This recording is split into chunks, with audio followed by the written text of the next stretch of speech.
Welcome back everybody, your typical bull here, and today we are coming at you with the Moving Average Convergence Divergence Masterclass. By the end of this course, you will understand how to use the MACD like a pro. But before we get into it, please do remember to smash that like button and subscribe to the channel. And if this channel has helped you become a better trader in any way, please do consider joining through the YouTube membership program. It costs $4.99 a month. You get access to my constantly updated watch lists, some pretty cool emojis, and top comments on all of my videos. There's also a Patreon page that offers most of the same benefits.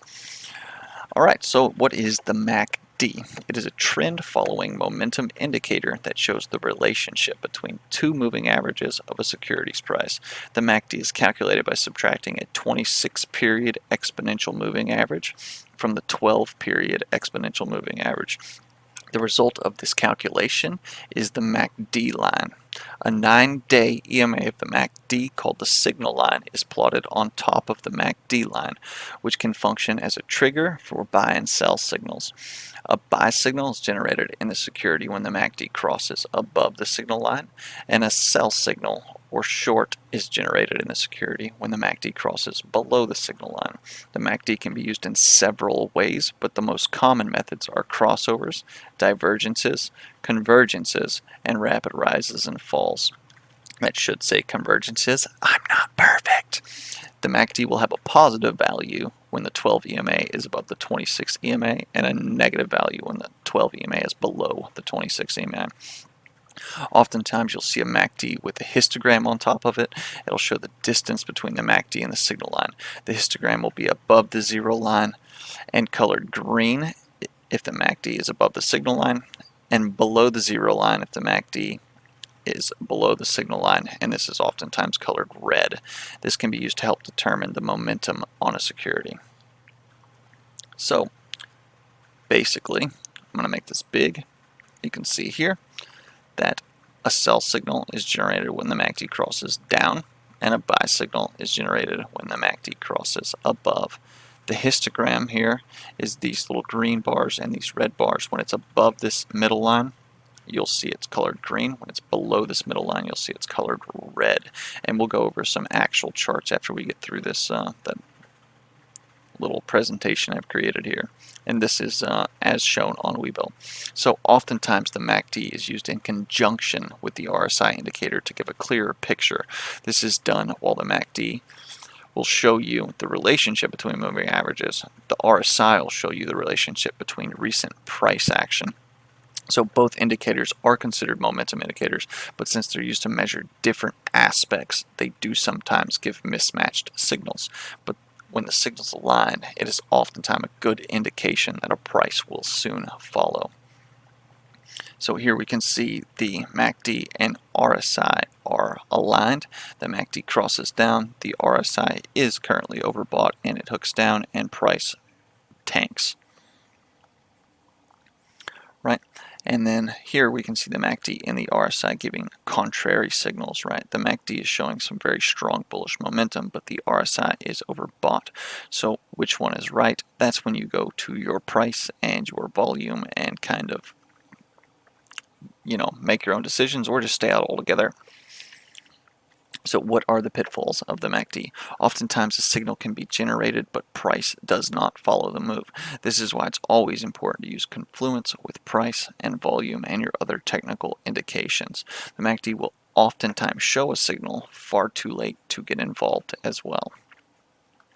So the MACD becomes increasingly unreliable in very tight range-bound markets. It will often signal a reversal that never occurs, right? So here we can see I've got a nice little consolidation going on here. You get all these MACD signals and none of them really amount to anything. So let's get into some uses for the MACD. So we can see here MACD used in confluence with the price action and the RSI. There's a bearish divergence on the MACD and the RSI, and then you get a breakdown here from a support level and then price tanks. That was a fantastic trade where a lot of different things kind of align with one another. Alright, moving right along here. And here we can see some standard crossover signals. The MACD is crossing up, generating a buy signal, and price moves up soon after. And then here you can see the MACD crossing down, and price soon follows after. And then we have the rapid rise in confluence with other indicators to spot overbought conditions and reversals to the means, right? So you see MACD is starting from a very low point down here, and it rapidly moves up to the upper registers, and then you get this crossover down here while RSI is starting a downtrend. Price does follow very quickly after that. And then of course you have your divergences here. You can see price is making higher highs here while the MACD is making lower lows, and then price moves down right back to its old support level before bouncing again. Alright, so now let's go look at some actual charts. So as pretty much always here, I'm going to be using Apple. Actually, you know what? Let's just switch it up. Let's go use something different. Let's use AMD. Ooh, let me delete all of my old drawings here so to make this a little clearer. Right, so let's just scroll back through some price action here and zoom in, and I'm actually going to throw the RSI on this chart as well, and we'll get rid of the volume, put it on the bottom for now. Cool. So let's just kind of look at some things here. Here you can see we've got a crossover. MACD is trending up, RSI confirms trending up, so we could probably jump in around here, 1260, and boom, $15 right there is a great price point. So remember, here's another standard cross down, very strong momentum move, and your RSI is oversold a few bars back, or overbought a few bars back, so that's another great trade there based off of the MACD in confluence with the RSI. And then here at barely the bottom of this move, you get a cross up. RSI has kind of started to trend up as well. Another great confluence move here.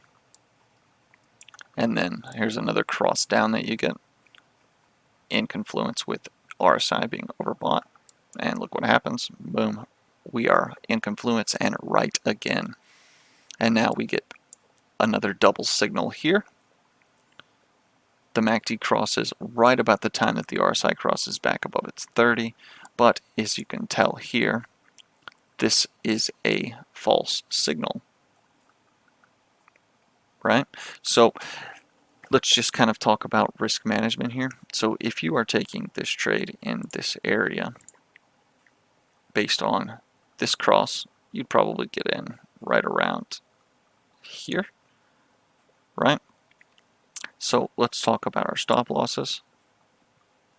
We've got a stop loss that we can put in below this pattern here. We've got a nice little 3-candle reversal pattern. So that's a pretty small risk. What we would want to target about 2 times this. So let's just calculate this risk. I'm not even sure this might actually have been a winner, right? So if we're sitting here at 531 and we are at 598, so that's 60 cents. We need about $1.20. So 590, 690, 710. Oh wow, you would have actually won here, right? So perfect. So never mind then. But if you had, for some reason, decided to go ahead and target way up here, as you're getting these swing lows, right? Let's see here, you jump in this trade around in here, and you get a nice little pullback there, and then another little green candle, then you get to swing low. Move your stops up. And then here you get another little swing low, move your stops up. Another little swing low here, move your stops up. And then if you don't hit your targets, you're always coming out with a little bit, right? You're not letting a winning trade that starts out green turn red on you. Now, I'm not saying don't just move your stops up every time the stock moves a penny, right? You need to be able to get something for your risk. So when you move 1 times risk in your favor, move your stop to break even. And then if you get a swing low and you start to learn how this price action and things work and how these indicators are functioning, you can judge whether or not the momentum is exhausting or it's still strong, right? See here, you start to see momentum kind of exhaust, right? That's probably a good time to move that stop up because you get a nice, almost a 3-candle bearish reversal pattern here, which is, it just doesn't quite confirm, right? So move your stops up. All right, let's carry on, see if we can find some more examples.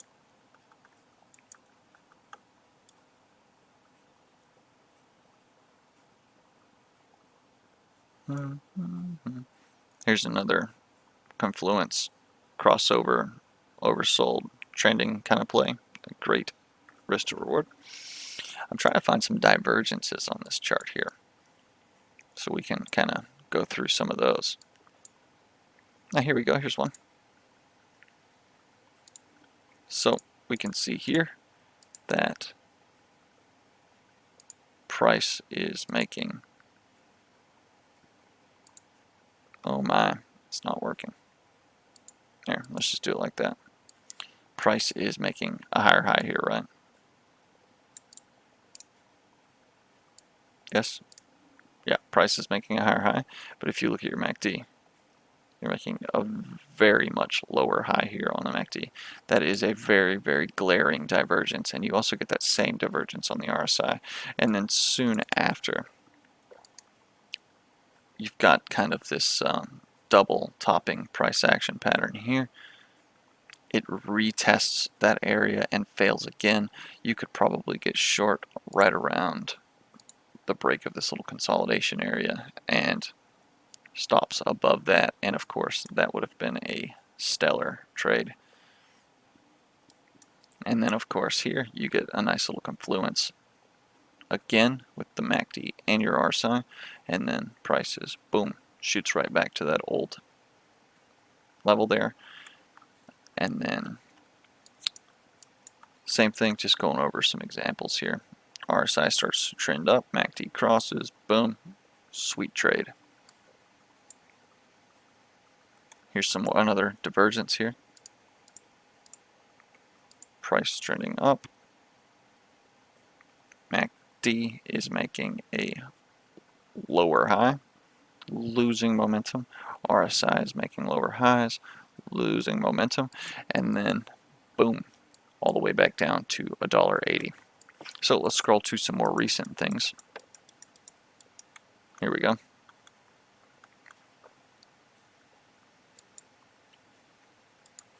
So if you're using this in confluence with your price action, you've got a very nice support here.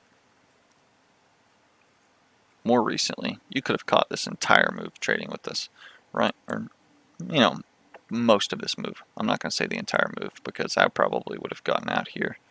But still, you get cross up. RSI is not quite oversold, but it's in a very strong uptrend. The MACD is in a very strong momentum uptrend as well. You get that cross, you could have jumped in right here. And then if you're trailing stops, your stop would move around here when you start getting this little basing pattern, and then you start moving up and swinging, and then you may have gotten stopped out here if you're very conservative, but still that's 72 to 86. That's a pretty great move.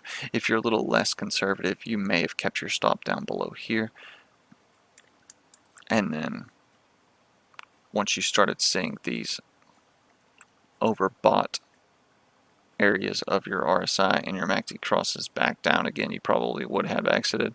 But then look here, you get another MACD signal, but the RSI is overbought.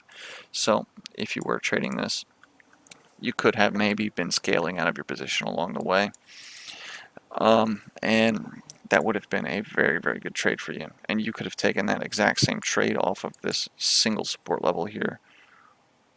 Oh, here we go. Here's a spot where MACD makes a very late signal that we kind of need to go over, right? So you see you get the cross here, right, on this candle. RSI is already overbought.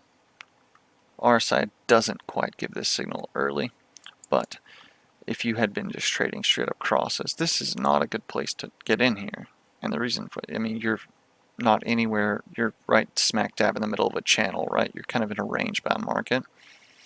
So you need to, like I said, use this in confluence and use your better judgment. If you are at a very likely resistance area, don't go long. If you're at a very likely support area, don't go short.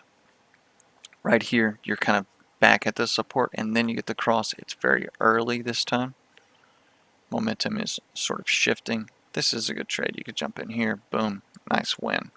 Same thing here, you're kind of at a support level, you get the cross, and if you had missed this cross, you get a nice little pullback and it starts to move again, boom, jump in, good trade. Another thing, that's another same trade here, cross at a support level. Remember, always use confluence. Don't just trade based on one thing. These indicators are not magic. And with that being said, I am going to jump out here. I feel like we've kind of gone over all of the ways you can use the MACD. We've gone over how you can use other indicators in confluence with the MACD. We've talked about how you can manage your risk, and we've kind of talked about how to pay attention to